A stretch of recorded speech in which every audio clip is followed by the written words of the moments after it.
नमस्कार, आप सभी का बहुत बहुत स्वागत है आयुर्वेद पर आधारित हमारे इस बेहद खास कार्यक्रम स्वस्थ विचार में। मैं हूं आपके साथ आपका साथी विकास। दर्शकों, ये कार्यक्रम आपके लिए लेकर आते हैं हम, और इस कार्यक्रम के माध्यम से आपको परिपूर्ण करना चाहते हैं ताकि आप अपने आप को, अपने जीवन को हर चुनौतियों से बचा कर रखें, हर प्रकार की समस्याओं से बचा कर रखें और हर चुनौतियों को आप पार कर लें। तो ये सारी चीजें तभी हो सकती हैं जब आप अपने अंदर जागरूक होंगे, और ये जागरूकता ही आपके लिए वरदान साबित होगी। और वही जागरूकता उत्पन्न करने का हम इस कार्यक्रम के माध्यम से प्रयास करते हैं। नुस्खे, उपचार, रोगों के बारे में जानकारी, क्या होते हैं उनके लक्षण, वो सारी चीजें आपको बताई जाती हैं। और इन सभी विषयों में हमारा मार्गदर्शन करते हैं जाने माने आयुर्वेद के ज्ञाता गायत्री सिद्ध पंडित श्री लक्ष्मण दास रतन भारद्वाज जी। आइए सबसे पहले गुरु जी का स्वागत करते हैं, कार्यक्रम की शुरुआत करते हैं। गुरु जी नमस्कार। नमस्कार। दर्शकों, यह कार्यक्रम आपके लिए है और हम चाहते हैं कि आप इस कार्यक्रम का हिस्सा बने। यदि आपके साथ किसी भी तरह का रोग है, कोई भी शारीरिक कष्ट है, तो इस कार्यक्रम से आप सीधे जुड़ सकते हैं। फोन उठाएं, हमें कॉल करें, या आप हमें व्हाट्सएप के जरिए अपना संदेश भेज सकते हैं। व्हाट्सएप मैसेज में लिखें अपना नाम, उम्र, कहां से बात कर रहे हैं और पूरा सवाल हमें लिखकर भेजें ताकि आपका सवाल लिया जा सके और आपको मार्गदर्शन प्राप्त हो सके। तो आगे बढ़ते हैं और शुरू करते हैं आज के एक मुख्य विषय पर चर्चा। गुरु जी, आज के इस अंक में सबसे पहले तो हम बात करेंगे बच्चों को लेकर। बिल्कुल छोटे छोटे जो बच्चे होते हैं वो अक्सर परेशान करते हैं। कभी कभी उनकी भूख जो होती है, खासतौर पर नवजात शिशु, भूख उनकी मिटती नहीं है क्योंकि वो पूरी तरह मां के दूध पर आश्रित होते हैं। ऐसे में अगर यदि मां का दूध परेशान करता है या मां के दूध में उतना भरपूर उसको पेट नहीं भरता, तो ऐसे में क्या किया जाए? क्यों ऐसी समस्या आती है जो इस तरीके की दिक्कतें होती हैं?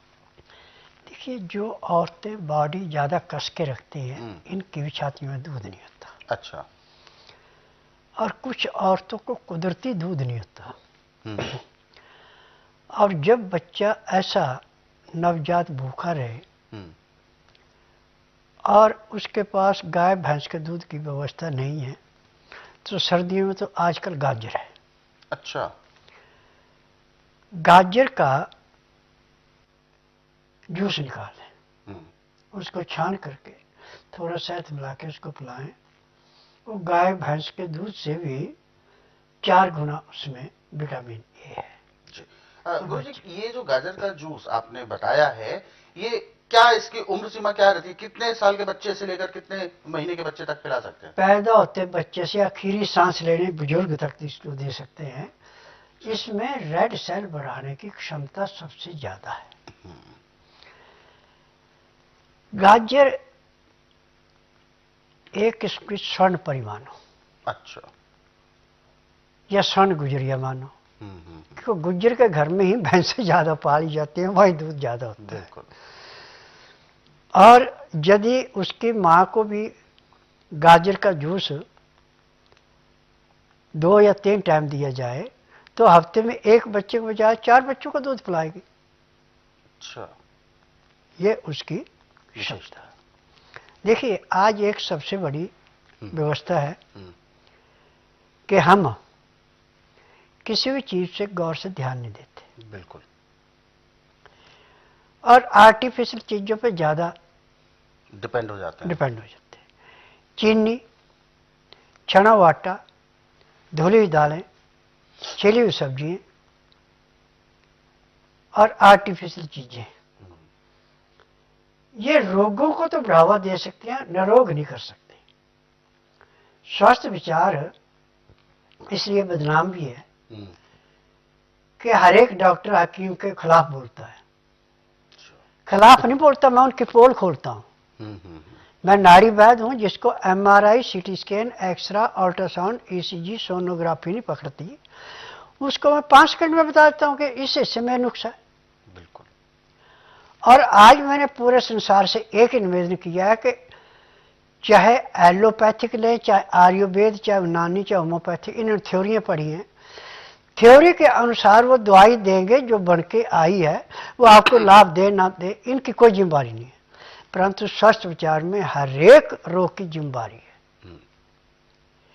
जिस दिन रोगी आता है, चाहे कितने पुराने से पुराना रोग है, यदि ईमानदार से दवाई खाता है, परहेज करता है, तो पहले दिन उसको 10 से 15% आराम जरूर मिलता है। और जिसका भाग अच्छा उसको 30 से 35% भी मिलता है। और मैं जड़ी बूटियों से इलाज करता हूं, मैं केमिकल नहीं बेचता। और मेरी अपनी फार्मेसी दवाइयां बनाने की, मैं किसी की बनी बनाई दवाइयां नहीं बेचता। बिल्कुल। आज मुझे 10,000 जड़ी बूटियों की पहचान है जिनसे मैं दवाइयां बनाता हूं। और मेरी अपनी फार्मेसी दवाइयां रजिस्टर्ड है, पेटेंट है, इनका साइड इफेक्ट कोई नहीं है। किडनी की दवाई और कैंसर की दवाई पेटेंट है, बाकी दवाइयां रजिस्टर है।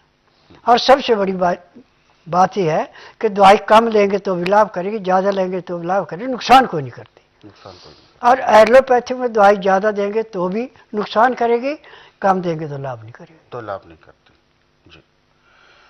तो बिल्कुल दर्शकों, ये बहुत जरूरी है कि कैसे हमें इस बात का जानकारी रहे, हमें इल्म रहे कि बच्चे को जब भी उसको भरपेट उसका भोजन उसको देना है, यानी मां का दूध देना है, तो उससे पहले मां को भी तैयारी करनी होती है।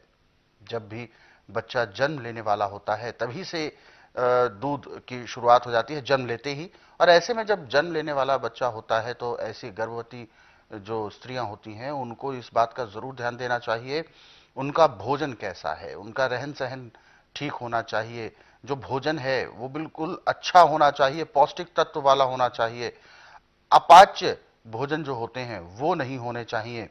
और आप इस बात का भी जरूर ध्यान दें कि जो भी आप सोचेंगे, जो भी आपके मन में होता है, उसका असर कहीं ना कहीं बच्चे पर भी पड़ता है। तो ऐसे में बहुत सारी सावधानियां आपको रखने की आवश्यकता है। हालांकि गुरुजी ने बहुत अभी संक्षिप्त रूप से बताया कि कैसे गाजर का जूस लाभ कर सकता है, और ये दोनों को ही लाभ करेगा, जच्चा बच्चा दोनों को ही लाभ करेगा। जो मां है वो भी इसका सेवन करे, जन्म से पहले भी और जन्म के बाद भी। ऐसे ही बच्चे को आप इसका सेवन करा सकते हैं जब तक दूध की पर्याप्त मात्रा उसको मिलना दोबारा से प्रारंभ नहीं हो जाती है। तो इस बात को आपको नोट करना है कि जब भी कोई गर्भवती स्त्री होती है तो उनको गाजर के जूस का, ताजा गाजर के जूस का सेवन जरूर कराना है।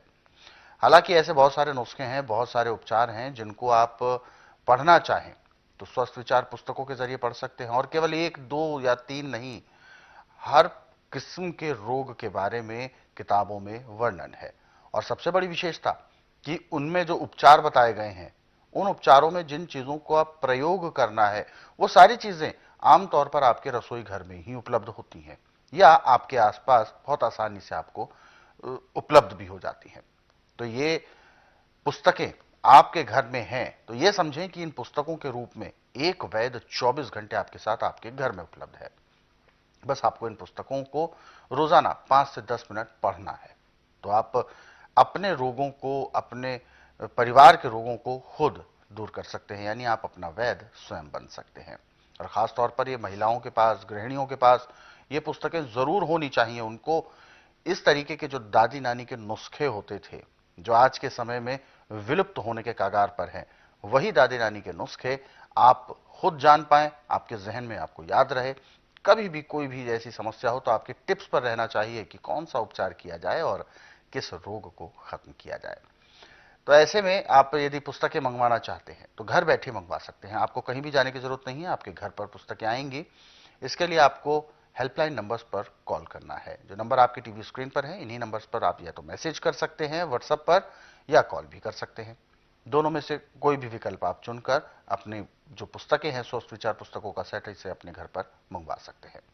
और दर्शकों, इस कार्यक्रम में यदि आप जुड़ना चाहते हैं, कोई भी आपके जहन में सवाल उठ रहा है, शारीरिक कष्टों को लेकर कोई भी जहन में जिज्ञासा है, जानने के लिए मार्गदर्शन प्राप्त करना चाहते हैं, तो आप हमें कॉल कर सकते हैं। नंबर आपकी टीवी स्क्रीन पर है। या इसके अलावा आप हमें व्हाट्सएप के जरिए अपना संदेश भेजना चाहते हैं तो वो भी भेज सकते हैं। व्हाट्सएप मैसेज में आपको लिखना है अपना नाम, उम्र, कहां से बात कर रहे हैं वो स्थान, और पूरा सवाल हमें लिखकर भेजें ताकि आपका सवाल इस कार्यक्रम में लिया जा सके और आपको मार्गदर्शन प्राप्त हो सके।